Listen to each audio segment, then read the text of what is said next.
नमस्ते दोस्तों। आज मैं आपको एक ऐसी कहानी सुनाने जा रहा हूं जो सिर्फ सम्राट की महानता की नहीं है, बल्कि उस दर्द और सम्मान की है जो एक महान सम्राट अपने सबसे वीर दुश्मन के लिए महसूस करता था।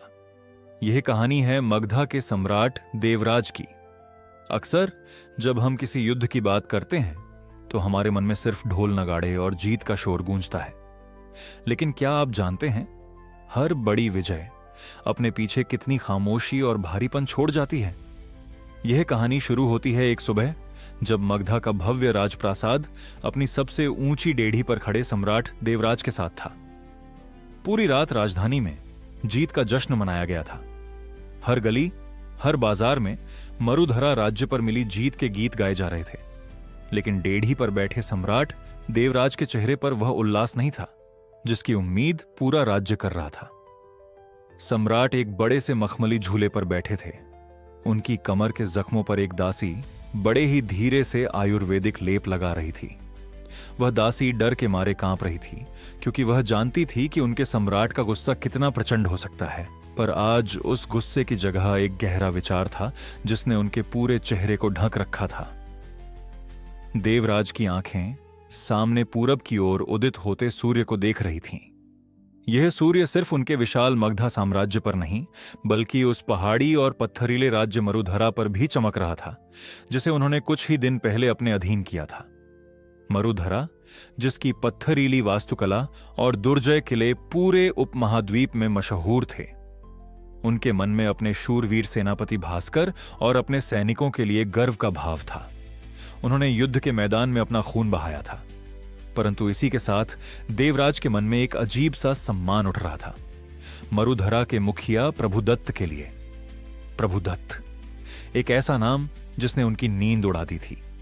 यह छोटी सी रियासत मरुधरा मगधा के मुकाबले एक तिनके जैसी थी। मगधा की सेना जहां हाथी, रथ और घुड़सवारों का एक बड़ा दल था, वहीं प्रभुदत्त की सेना केवल कुछ हजार पहाड़ी तीरंदाजों और गुरिल्ला योद्धाओं का समूह थी। फिर भी इस छोटे से काफिले को हराने में देवराज को अपने जीवन का सबसे कठिन युद्ध लड़ना पड़ा था। दासी, तुम जा सकती हो, देवराज ने अपनी आवाज को यथासंभव शांत रखते हुए कहा। आवाज सुनते ही दासी फौरन वहां से भाग खड़ी हुई। अब एक और दासी आई जिसने चुपचाप लेप लगाने का काम संभाला। सम्राट देवराज को यह दृश्य बहुत पसंद था। यहां से उन्हें अपने परकोटे और विशाल द्वार वाला मगधा शहर दिखाई देता था, जो उनके पूर्वजों के श्रम और उनके न्याय पर खड़ा था। लेकिन आज जब वे शहर को देख रहे थे, उनकी आंखों में सिर्फ एक ही छवि कौंध रही थी, मरुधरा का केंद्रीय किला। प्रभुदत्त का वह अद्भुत सूर्य स्तंभ, जिसके चारों ओर पूरा किला इस तरह गढ़ा गया था कि मानो वह पहाड़ से निकाला नहीं गया हो, बल्कि सदियों से वहीं ठहरा हो। वह एक वास्तुशिल्प का चमत्कार था। देवराज एक कला प्रेमी सम्राट थे। उन्हें साहित्य, संगीत और स्थापत्य से गहरा प्रेम था। उन्होंने उस किले को पहली बार युद्ध से पहले एक गुप्त यात्रा के दौरान देखा था, और तभी से वह उसके सौंदर्य को अपने साम्राज्य में लाना चाहते थे। कितनी अजीब बात है, देवराज ने धीमी दबी हुई आवाज में सोचा। मैं युद्ध जीता हूं, लेकिन मन से नहीं।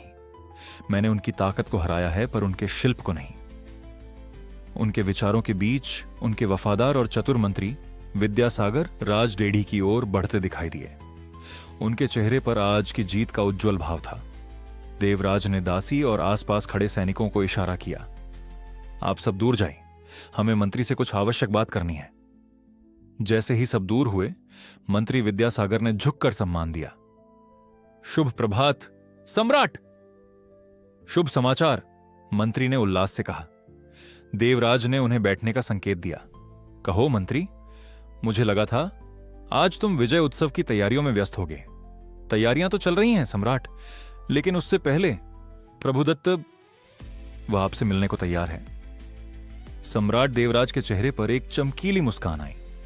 यह पहली अच्छी खबर थी जो उन्होंने इस जीत के बाद सुनी थी।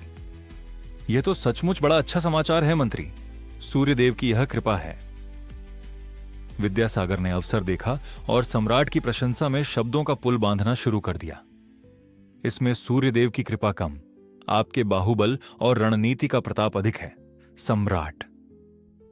जैसे ही मंत्री ने प्रभुदत्त को अधम कहा, देवराज का मुस्कुराता चेहरा अचानक से सख्त हो गया। उन्होंने अपनी नजरें मंत्री विद्यासागर पर गाड़ दी। उनकी आंखें अब शांत नहीं थीं, उनमें एक अग्नि थी। मंत्री! देवराज की आवाज में एक ऐसी गहराई थी कि विद्यासागर के पैरों तले जमीन खिसक गई और वह 2 कदम पीछे हट गए। बोलते समय अपने शब्दों का ध्यान रखो। तुम किसे अधम कह रहे हो? मंत्री विद्यासागर तुरंत भयभीत होकर बोले, क्षमा करें सम्राट, मेरे सेवक होने की यह भूल है।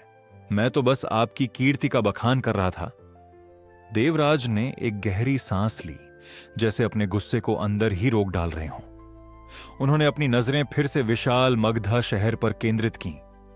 नहीं मंत्री, तुम उस व्यक्ति को अधम कह रहे हो जिसने अपनी छोटी सी सेना के साथ युद्ध के मैदान में हमारी विशाल सेना को नाकों चने छपवा दिए, जिसने अपने राज्य के लिए अंतिम सांस तक लड़ा। जो युद्ध के मैदान में जीवन का खतरा मोल लेता है, वह कायर नहीं हो सकता। उनकी आवाज अब धीमी थी, लेकिन हर शब्द पत्थर की तरह भारी था। हम युद्ध जीते हैं, इसका अर्थ यह नहीं कि प्रभुदत्त कमजोर था, वह असाधारण था। और जो व्यक्ति असाधारण हो, उसे ओछा नहीं कहा जाता। विद्यासागर ने शर्म से अपना सिर झुका लिया। मुझे क्षमा करें सम्राट, मैं केवल आपकी जय जयकार करना चाहता था। मैं जानता हूं कि आप झूठी प्रशंसा पसंद नहीं करते। देवराज ने सिर हिलाकर उन्हें क्षमा कर दिया। सूरज अब पूरी तरह निकल चुका था और उसकी गर्माहट युद्ध के बाद के थके शरीर को सुकून दे रही थी। देवराज ने अपनी चोट पर क्रीम लगाते हुए मंत्री से कहा, जानते हो मंत्री, मरुधरा बहुत छोटी रियासत है, हमारे साम्राज्य की राजधानी जितनी भी नहीं, पर आज तक कोई भी सम्राट मरुधरा के किले को नहीं भेड़ पाया था। क्यों? हां सम्राट, यह सत्य है। प्रभुदत्त और उनके पूर्वज अद्वितीय थे। देवराज ने अपने बगल की एक चौकी की ओर इशारा किया। बैठो, वे वास्तव में महान योद्धा हैं। उनका तीरंदाजी कौशल और उनकी गुरिल्ला रणनीति अतुलनीय है। मंत्री बैठ गए। जी सम्राट, उनकी युद्ध कला पूरे उपमहाद्वीप में मशहूर है।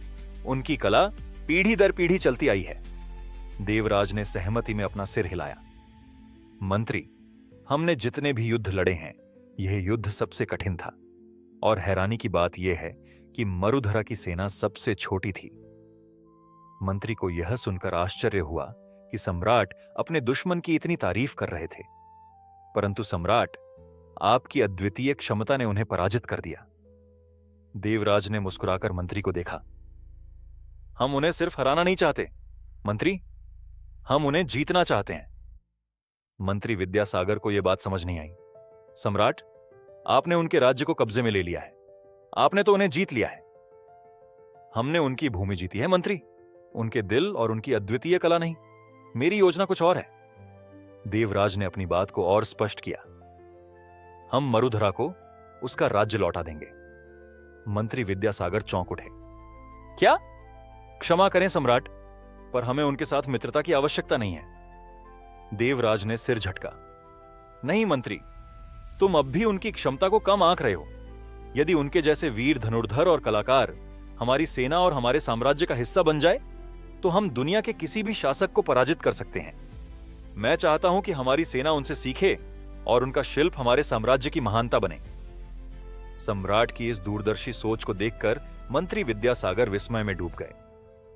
सम्राट, आप महान हैं। आप सचमुच दयालु और दूरदर्शी हैं। बस करो मंत्री। देवराज ने तुरंत उन्हें रोका और हंस पड़े। तुम फिर से मेरी प्रशंसा करने लगे। दोनों हंसने लगे। अब सूरज अपने पूरे तेज में चमक रहा था। राजप्रासाद के सुनहरे पत्थर सोने की तरह दमक रहे थे। मगधा में हर ओर खुशी थी। हर व्यक्ति खुद को भाग्यशाली मान रहा था कि उसे ऐसा न्यायी सम्राट मिला है जो अपने दुश्मन को भी इतना सम्मान देता है। सम्राट देवराज के आदेश पर प्रभुदत्त को जेल में रखने के बजाय राजप्रासाद के सबसे शानदार अतिथि कक्ष में रखा गया था। उन्हें और उनके सहयोगियों को बंदी नहीं, बल्कि राजकीय अतिथि जैसा सम्मान दिया जा रहा था। उनके भोजन और वस्त्रों का विशेष ध्यान रखा गया था। शुरुआत में प्रभुदत्त ने सम्राट से मिलने से साफ इनकार कर दिया था। उन्हें लगा कि यह सब कोई चाल है, लेकिन जब उन्होंने देखा कि सम्राट ने उनके जख्मी सैनिकों का इलाज भी राजकीय वैद्यों से करवाया है और हर जगह उनके शिल्प और वीरता की प्रशंसा हो रही है, तो उनका कठोर मन थोड़ा पिघला। आखिरकार दोपहर का समय हुआ। मगधा के राजभवन का एक बड़ा कक्ष पूरी तरह सज चुका था। यह कक्ष आज दो सभ्यताओं के मिलन का गवाह बनने वाला था। दोपहर हो चुकी थी, सूरज की गर्मी अब तेज हो गई थी, लेकिन मगधा के राजप्रासाद का वह विशाल कक्ष अद्भुत शीतलता और शांत आभा से भरा था। सम्राट देवराज अपने मुख्य मंत्रियों के साथ कक्ष में विराजमान थे। यह कोई विजयोत्सव की सभा नहीं थी, बल्कि एक राजनैतिक भेंट थी, लेकिन देवराज ने इसे किसी उत्सव से कम नहीं सजाया था। देवराज ने एक सेवक की ओर देखा। क्या सारे प्रबंध पूरे हो गए हैं? मैं नहीं चाहता कि आज कोई चूक हो। सेवक ने विश्वास भरी आवाज में उत्तर दिया। सम्राट, आपको शिकायत का कोई अवसर नहीं मिलेगा। प्रभुदत्त के पसंदीदा पकवान और मरुधरा की कला को यहां पूरी तरह सम्मान दिया गया है। देवराज मुस्कुराए और उसे जाने का इशारा किया। कुछ ही पल बाद मरुधरा के मुखिया प्रभुदत्त अपने विश्वस्त सहयोगियों के साथ कक्ष में दाखिल हुए। कक्ष में प्रवेश करते ही प्रभुदत्त और उनके साथी आश्चर्य से भर गए। उनकी आंखें राजप्रासाद की भव्यता पर नहीं टिकीं, बल्कि उस सजावट पर टिकीं जो पूरे कक्ष में की गई थी। आधा कक्ष मगधा की स्वर्ण कला और रेशमी वस्त्रों से सजा था, जो समृद्धि का प्रतीक थे, लेकिन दूसरा आधा कक्ष प्रभुदत्त की अपनी कला और संस्कृति को दर्शाता था। वहां मरुधरा के पत्थरों से बनी कलाकृतियां, उनकी सूखी लकड़ी पर नक्काशी और उनके पहाड़ी देवताओं की मूर्तियां ऐसे सजी थीं मानो वे मगधा की संस्कृति के साथ गले मिल रही हों। ऐसा लग रहा था जैसे दो परंपराएं एक दूसरे को प्रेम से स्वीकार कर रही हों। प्रभुदत्त का कठोर, युद्ध से थका चेहरा इस दृश्य को देखकर भावुक हो गया। जैसे ही प्रभुदत्त ने कक्ष में कदम रखा, सम्राट देवराज, जो अपने सिंहासन पर विराजमान थे, फौरन उठ खड़े हुए और तेजी से आगे बढ़े। उन्होंने एक कदम आगे बढ़कर प्रभुदत्त का हाथ थामा और उन्हें गले लगा लिया। प्रभुदत्त, जो इस समय बंदी थे, एक शक्तिशाली सम्राट के इस निजी सम्मान को देखकर हैरान रह गए। उनकी आंखों में आंसू भर आए। उन्हें अब तक लग रहा था कि सम्राट उन्हें अपमानित करेंगे, दबाएंगे। इस भेंट के लिए आते समय प्रभुदत्त ने अपनी धोती के नीचे एक छोटी सी कटार छिपा रखी थी। उन्हें में लगा था कि देवराज उनसे बदला लेने के लिए यह भेंट कर रहे हैं और वह इस अपमान को सहने से पहले सम्राट पर वार कर देंगे। लेकिन देवराज के गले लगाने के उस क्षण में प्रभुदत्त के मन का सारा गुस्सा और बदले की भावना पिघल गई। उन्होंने तुरंत अपने हाथ में पकड़ी उस छिपी हुई कटार को नीचे जमीन पर रख दिया। प्रभुदत्त को ऐसा करते देखकर उनके पीछे खड़े उनके साथी भी हैरान हुए और उन्होंने भी अपने अपने छिपे हथियार नीचे रख दिए। यह देखकर सम्राट देवराज के साथ बैठे मंत्री और सैनिक भय से कांप उठे। उन्होंने सोचा कि दुश्मन वार करने वाला है, लेकिन देवराज शांत थे। उन्होंने बिना पलक झपकाए यह सारा दृश्य देखा। उन्होंने धीरे से प्रभुदत्त से कहा, आइए प्रभुदत्त, आप हमारे माननीय अतिथि हैं, भोजन ठंडा हो रहा है। भोजन के दौरान देवराज ने राजनीति या हार जीत की कोई बात नहीं की। उन्होंने सिर्फ मरुधरा के मौसम, वहां की पहाड़ी नदियां और शिल्प कला की बातें की।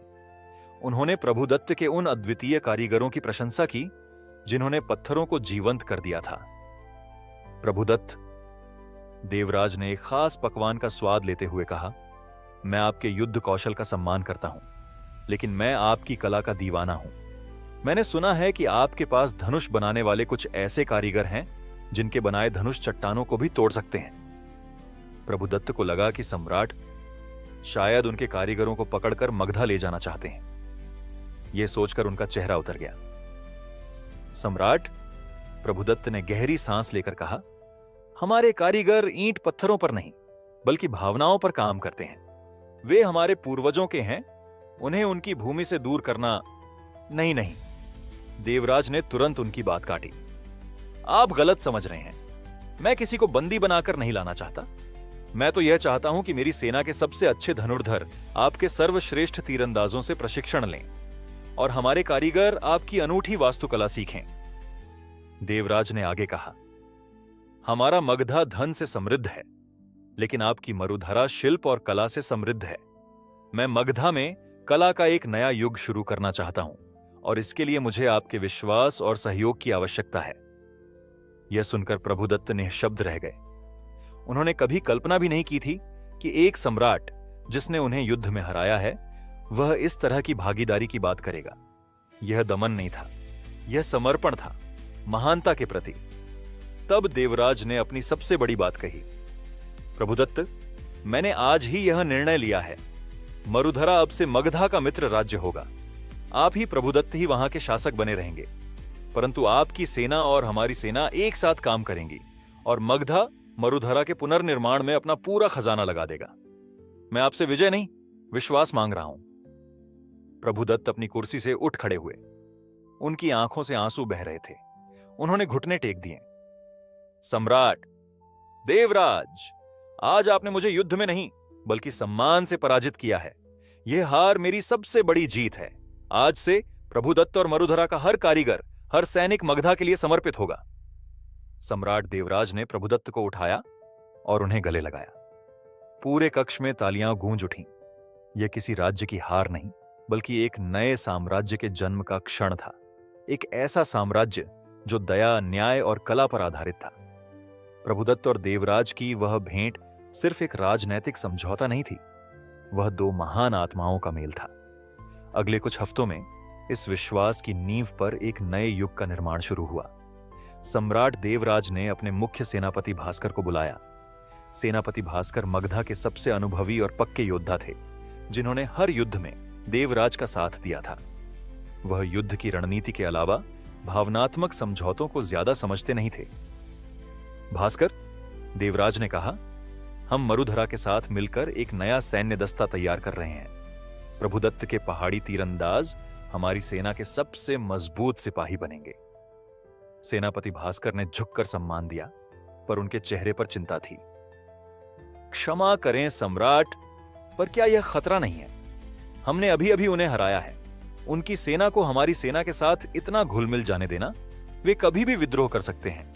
वे पहाड़ी लोग हैं, उन पर विश्वास करना मुश्किल है। देवराज मुस्कुराए। वह जानते थे कि भास्कर का डर स्वाभाविक था। भास्कर, मैं जानता हूं कि तुम हमेशा राज्य की सुरक्षा पहले रखते हो, लेकिन अब तुम मेरी दृष्टि से देखो। प्रभुदत्त ने अपनी कटार मेरे सामने गिरा दी थी। वह झूठा नहीं है, उसका गुस्सा सम्मान के आगे झुक गया है। देवराज ने भास्कर के कंधे पर हाथ रखा। तुम मरुधरा जाओ, वहां हमारे सैनिकों के लिए प्रशिक्षण केंद्र बनाओ। तुम हमारे सैनिकों को मरुधरा के कठोर पहाड़ी इलाकों में युद्ध करना सिखाओ और बदले में प्रभुदत्त के सैनिकों को हमारी सेना की अनुशासन और संगठन सिखाओ। यह साझेदारी है, आदेश नहीं। भास्कर, जो अपने सम्राट की बुद्धिमत्ता पर अटूट विश्वास करते थे, तुरंत सहमत हो गए। उनका कठोर चेहरा अब निर्णय की भावना से भर गया था। लेकिन देवराज का असली स्वप्न सैन्य शक्ति नहीं थी, वह था कला और वास्तुकला। उन्होंने मरुधरा के उन सर्वश्रेष्ठ शिल्पकारों को मगधा बुलाया जो अपने पत्थरों को तराशने की कला के लिए प्रसिद्ध थे। वे कारीगर जो युद्ध के कारण बेघर हो गए थे, जब मगधा पहुंचे तो उन्हें लगा कि वे यहां मजदूर बनकर काम करेंगे। लेकिन देवराज ने उन्हें किसी बंदी की तरह नहीं रखा। उन्होंने उन्हें मगधा के सबसे शांत और सुंदर इलाके में आवास दिया। एक शाम देवराज स्वयं उन शिल्पकारों के मुख्य नायक विरुद्ध से मिलने गए।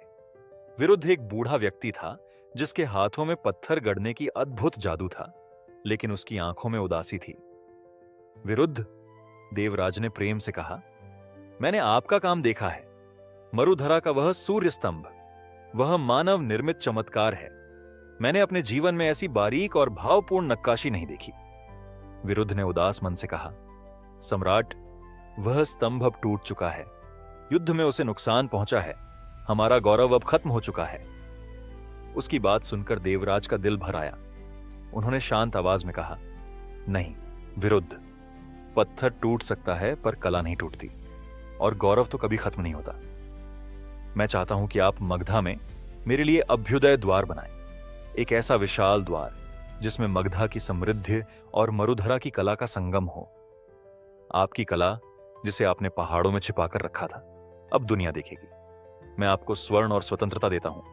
आप अपनी कल्पना को पंख लगाओ। विरुद्ध की आंखों में आंसू थे, पर इस बार वे दुख के नहीं, आशा के थे। सम्राट, आप एक विजेता हैं, लेकिन आपका दिल एक कला प्रेमी का है। हम अपनी पूरी आत्मा मगधा के इस अभ्युदय द्वार में डाल देंगे। मगधा में 2 तरह के काम एक साथ शुरू हो गए। सीमा पर सेनापति भास्कर और प्रभुदत्त मिलकर एक अजेय सैन्य शक्ति बना रहे थे। राजभवन के पास शिल्पकार विरुद्ध और उनके साथी अभूतपूर्व वास्तुशिल्प का जन्म दे रहे थे। मगधा के लोग, जो पहले प्रभुदत्त के सैनिकों और मरुधरा के कारीगरों को शक की नजर से देखते थे, अब उनके कौशल को देखकर आश्चर्यचकित थे। उन्हें एहसास हुआ कि इन दुश्मनों के पास भी अद्वितीय योग्यताएं हैं, जिन्हें सम्राट गले लगा रहे थे। 1 साल के भीतर मगधा की सेना अभूतपूर्व रूप से शक्तिशाली हो गई थी और अभ्युदय द्वार धीरे धीरे आकार ले रहा था, जिसमें मरुधरा के पत्थरों पर मगधा के इतिहास को गढ़ा जा रहा था। यह द्वार केवल पत्थर नहीं था, यह विश्वास, साझेदारी और सम्मान का प्रतीक था। 2 साल बीत चुके थे। मगधा का साम्राज्य अब पहले से कहीं अधिक मजबूत और सुरक्षित था। सीमा पर सेनापति भास्कर की अनुशासित सेना और प्रभुदत्त के पहाड़ी छापामारों की गुरिल्ला युद्ध कला मिलकर एक ऐसी शक्ति बन गई थी जिसे छूने की हिम्मत किसी पड़ोसी राज्य में नहीं थी। इधर अभ्युदय द्वार बनकर लगभग तैयार था। यह इतना विशाल और अद्भुत था कि दूर दराज के यात्री इसे देखने आने लगे थे। एक शाम सम्राट देवराज विरुद्ध से मिलने गए। विरुद्ध, जो अब खुशी और संतुष्टि से भरा था, द्वार को अंतिम रूप दे रहा था। विरुद्ध, देवराज ने कहा, यह द्वार केवल पत्थर और चूने का नहीं है, यह 2 संस्कृतियों के प्रेम का प्रतीक है। मैं इसके लिए तुम्हारा और मरुधरा के हर कारीगर का आभारी हूं। विरुद्ध ने नम आंखों से कहा, नहीं सम्राट, हम आपके आभारी हैं। आपने हमारी कला को जीवन दिया, आपने हमें सम्मान दिया, जो जीत से बड़ा है। इस बीच एक गहरी राजनीतिक घटना हुई। मगधा का सबसे बड़ा शत्रु, पश्चिमी घाट का राजा रुद्रसेन, मगधा पर हमला करने की तैयारी कर रहा था। रुद्रसेन जानता था कि मगधा की सेना मजबूत है, लेकिन उसे इस बात का पता नहीं था कि अब मगधा की सेना में मरुधरा के वीर भी शामिल हो चुके थे। सम्राट देवराज ने रुद्रसेन का सामना करने के लिए अपनी संयुक्त सेना को तैयार किया। यह पहला युद्ध था जहां मगधा की सेना में प्रभुदत्त के सैनिक कदम से कदम मिलाकर लड़ रहे थे, मगधा के झंडे के नीचे। युद्ध का मैदान भयंकर था। जब मगधा की सेना थक रही थी, तब प्रभुदत्त के तीरंदाजों ने पहाड़ी रणनीति से रुद्रसेन की सेना पर अचानक हमला किया। उन्होंने रुद्रसेन की सेना को अचंभित कर दिया और संयुक्त सेना ने रुद्रसेन को न केवल बुरी तरह हराया, बल्कि उसे भागने पर मजबूर कर दिया। युद्ध के बाद सेनापति भास्कर ने प्रभुदत्त को गले लगाया। प्रभुदत्त, मैं गलत था, मैंने तुम पर संदेह किया। आज तुमने सिद्ध कर दिया कि विश्वास की शक्ति तलवार से भी तेज होती है। तुम सचमुच एक वीर हो। प्रभुदत्त मुस्कुराए, नहीं सेनापति, यह सम्राट देवराज के न्याय की जीत है। जब कोई शासक सम्मान देता है तो सैनिक जान देने से नहीं हिचकते। विजय के बाद जब सब लोग राजधानी लौट आए तो देवराज ने बड़ा दरबार आयोजित किया। यह दरबार किसी राजा को अपमानित करने के लिए नहीं था, बल्कि सम्मान देने के लिए था। उन्होंने रुद्रसेन को बंदी बनाया, लेकिन अपमानित नहीं किया। देवराज ने रुद्रसेन को एक शर्त पर मुक्त किया। वह मगधा से मित्रता करेगा और युद्ध का रास्ता छोड़ देगा। इसके बाद सम्राट देवराज, प्रभुदत्त, सेनापति भास्कर और मंत्री विद्यासागर चारों अकेले मिले। प्रभुदत्त, देवराज ने कहा, तुमने अपनी निष्ठा और वीरता साबित कर दी है। अब मरुधरा की पुरानी स्थिति पूरी तरह बहाल हो गई है। मगधा अब मरुधरा के मामलों में हस्तक्षेप नहीं करेगा। फिर उन्होंने एक बहुमूल्य भेंट निकाली, मरुधरा की टूटी हुई सूर्य स्तंभ की एक छोटी प्रतिकृति। यह ले लो प्रभुदत्त, यह तुम्हारी कला और तुम्हारी वीरता का प्रतीक है। इसे मरुधरा के लोगों को दिखाओ। अब समय आ गया है कि तुम अपने घर जाओ और अपने राज्य को शांति से चलाओ। प्रभुदत्त भावुक हो गए। उनकी आंखें झुकी हुई थीं, उनका कंठ अवरुद्ध था। सम्राट, देवराज, मैं और मेरी पीढ़ियां हमेशा मगधा के अधीन और मित्र रहेंगी। आपने हमें हार का अपमान नहीं दिया, बल्कि सम्मान की जिम्मेदारी दी है। प्रभुदत्त और उनके लोग खुशी खुशी मरुधरा लौट गए। उन्होंने जाते जाते देवराज को वचन दिया कि जब भी मगधा को सहायता की आवश्यकता होगी, मरुधरा की सेना सबसे पहले खड़ी होगी। और हां, शिल्पकार विरुद्ध और उनके साथी, उन्होंने मगधा में ही रहने का फैसला किया। उन्होंने कहा कि सम्राट देवराज ने उन्हें जो स्वतंत्रता और सम्मान दिया है, वह उन्हें कहीं और नहीं मिल सकता। उन्होंने मगधा की वास्तुकला को हमेशा के लिए अमर बना दिया। कुछ महीनों बाद अभ्युदय द्वार का उद्घाटन हुआ। जब सम्राट देवराज ने पहली बार उस द्वार से प्रवेश किया, तो उन्होंने महसूस किया कि उन्होंने इस युद्ध में सिर्फ एक राज्य नहीं जीता था, बल्कि उन्होंने मानवता का दिल जीता था। उनकी पत्नी महारानी ने उनसे पूछा, सम्राट, आपने अपने सबसे बड़े दुश्मन को मित्र कैसे बनाया, वह भी तब जब आप उसे कुचल सकते थे? देवराज ने मुस्कुराकर उत्तर दिया, महारानी, तलवार से जीता गया राज्य भय पर आधारित होता है और टूट जाता है, लेकिन सम्मान और विश्वास से जीता गया दिल एक मजबूत दीवार की तरह खड़ा रहता है। मैंने शक्ति नहीं, विश्वास चुना, और वही हमारी अंतिम विजय है। सम्राट देवराज को उनके इतिहास में विजेता नहीं, बल्कि न्यायप्रिय और कला संरक्षक सम्राट के रूप में याद किया गया। उन्होंने एक ऐसी अद्वितीय विरासत छोड़ी जहां दुश्मन भी मित्र बन गए और जहां कला ने तलवार से बड़ा काम किया। और दोस्तों, यही वह कहानी है जो हमें सिखाती है कि शक्ति हमेशा दमन से नहीं, बल्कि विश्वास और दया से आती है।